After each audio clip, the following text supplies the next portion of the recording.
this here is my very own VX Commodore. For years, cars just like this have been the pinnacle of vehicle for junkies, grandpas, and P Platers alike. What we have here is the Executive, the very base model of the Holden hierarchy. If you had a bit more cash burning a hole in your pocket, you could opt for something like the Calais, the SS, or if you're more cashed up than a FIFO worker, you could go for the Club Sport. The Executive came optioned from factory with the 3.8 litre Ecotec V6. Known as some as the 3.8 litre tyre eater, it comes at around 200 horsepower when it exited the factory.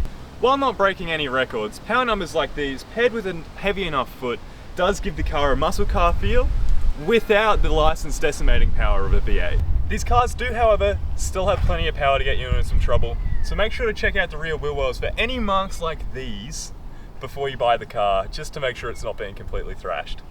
The glorious engine is, however, paired up with a transmission that's not really up to the task. It's sluggish and it takes forever to change gears and really should be avoided if possible. That being said, a non-thrash manual Commodore is about the rarest vehicle in Australia at the moment, so you may just have to make do. Holden really hit the spot when they designed the interior of the VX. Up front, the dash is sleek, and everything on the center console is super easily accessed by both the driver or passenger. Everything on the dash is simple and easy to read, and it'll even beep at you if something goes catastrophically wrong. The comforts don't stop at the front, however.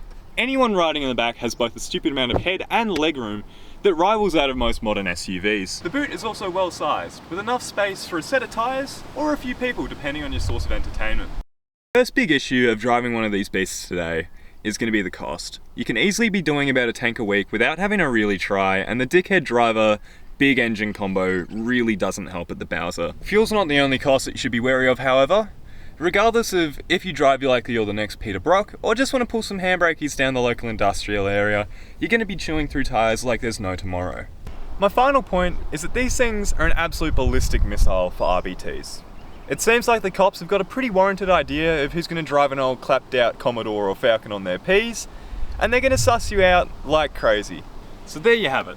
If you want to drive a Commodore on your Ps, you probably don't need convincing.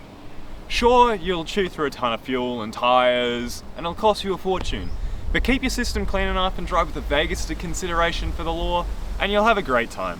These things aren't getting any more cheaper, so have at it and let it rip.